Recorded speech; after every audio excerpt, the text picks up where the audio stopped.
Life is short but precious. Don't give it away for pieces of paper or a promise of greatness. You will certainly not die when you choose to cut your coat according to your cloth. Put your desires and appetites in check. I'm telling you, and take one day at a time. I've told you. Hello, you are welcome to my channel. I'm Cyrus, and this is Tuntum Network. On this channel, I do my research and speak on matters bordering on religion, politics, business, and other lifestyle. So be kind to subscribe and like if you haven't. Today's episode is on a societal canker that's quickly beholding our kids and youth and our brothers and sisters to ransom. It's about the pressure of today's society on people to belong, to fit in, and to be accepted. And tens of thousands of people around the world fall victim to it every day, and that's why I'm getting on it. Please come with me.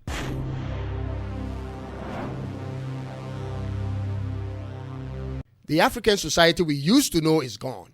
It's changed forever and will never come back. That society of conservatism and living within your means is just not what it is today. It used to be the respectable thing at a time when the internet and social media were not with us. Then the boom happened from the 2000s, and since that time, the standards and quality of lives in Africa evolved. Our desires changed along with it. Our taste for foreign items started to grow, and here we are today wanting it all. We want everything the developed world have, both the good and the bad. We want their lifestyle, we want their kind of education, we want their technology, we want their fashion, and as a matter of fact, we want those items whether new or used, and sometimes it's ridiculous. And that, ladies and gentlemen, has sparked a new level of societal pressure on our people over the last 24 years. When I was still in junior high school in the mid-90s, the idea of wearing a designer shoe or clothing was just an optional thing and of no real impact on our education. But by the time I got to the senior high school, it was totally mandatory upon oneself to wear a recognizable brand. Since that time till now, I have witnessed and followed up on how the pressures of our society has made people, and I mean ordinary people who are mostly struggle with a 3-course meal to do anything to belong or to fit in the fast-changing materialistic society we have today. I quite remember when I was in China in the late 2000s, how I saw firsthand the Chinese youth in the big cities become overly brainwashed into having the then all-new iPhone and iPods. I remember like it happened this morning, how the news will report Chinese teenagers who have sold one of their kidneys to buy some of these popular toys at a time. I said to myself, these kids have nothing to live for, and they need to travel to see more beyond what their society is presenting to them. I could never have imagined this will happen in any country in Africa, but here we are today. We have arrived at the point where young girls are not just sleeping with old men anymore, but with animals for all sorts of compensations. Men are doing the worst to acquire status, something that they cannot hold on to. Occult groups are all over on social media platforms, plainly recruiting vulnerable and hard-pressed people in promise of an overnight better life. There is no chastity, there are no moderations, and there are no controls. Parents who live in deplorable accommodation settings see their young kids with a new iPhone 15 Pro Max, and they look on without questioning as to where it came from.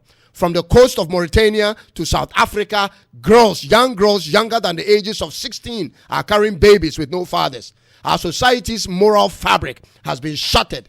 The culture vultures of the West have swiftly invaded our livelihoods on every front, and they are now attempting to rewrite our culture values to make what's wrong right and what's right to be wrong. What business does a 14-year-old child in Africa does to afford an iPhone?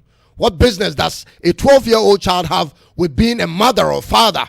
But it's happening, and it's getting worse by the day, ladies and gentlemen. And so far, we see what the millennials have brought. And I fear what the Gen Zs will introduce. What's happening to the African family system and values?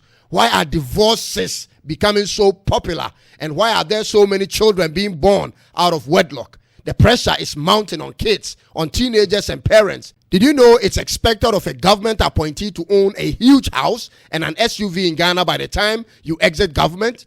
I mean, most people will question your seriousness and refer to you as a waste, even when they know for certain that your salary and commitment isn't capable of affording you such properties within the space of time. But yet they expect that of you. That automatically put pressure on government appointees to tamper with public funds and cut illegal deals to appear standardized in the eyes of society. As it stands now, there is no real chain of command in families where the father isn't financially sorted. The wife acts inappropriately, the children go wayward, and society breaks down.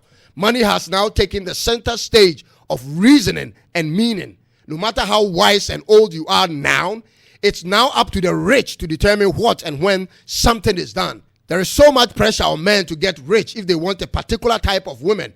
There is pressure on you to own a car and a home and to take care of your extended family too. There is little to no pride in being honest and a gentleman in society today if you are broke. It is all about what you can show or offer in terms of money. It took a lady to make me hear this phrase for the first time, that money talks and BS walks.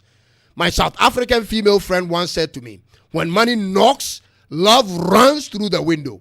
How far is that statement from reality, ladies and gentlemen? So we are actually here, and many of our people have become materialistic and full of themselves. But this is what I want you to know, ladies and gentlemen, you that's watching this podcast, that life is not about the abundance of things you possess. Life is not only about being first or superior among your peers. Life is not about having all the money in the world or constantly chasing dreams, ladies and gentlemen. That's not even the beginning of life. Rather, remember this, that life is about knowing that the very life that you have is borrowed and therefore cannot be sold. Knowing that it's not yours in the first place to sell, and that you will be accountable for whatever you did with that life, whether for good or for bad. Knowing that life doesn't end when you die, because the human soul never dies. And if you are still struggling with my description of life, then know this as well, that you've got your principles wrong. You don't have to sell your body for money or for fame or opportunity. You don't have to sleep with animals or do the unthinkable to have access. That's an access you don't really need. You don't have to be treated like a piece of meat that is being tossed around. You have value and you have a purpose. You always have a choice. Pain and difficulties are part of the human experience, and you need to get used to it. If you can work, work. If you have enough to eat for today, enjoy it and leave a little for tomorrow. And if tomorrow is tough, accept it and keep on working on what you have. You don't have to fit in or belong or be accepted by any group or anything that is contrary to your conscience. Life is short but precious. Don't give it away for pieces of paper or a promise of greatness. You will certainly not die when you choose to cut your coat according to your cloth. Put your desires and appetites in check. I'm telling you, and take one day at a time. I've told you. Be kind to subscribe and like, share, and leave a comment to help my channel grow. I'll come your way again. But until then, God bless you and see you soon. It's bye-bye for now.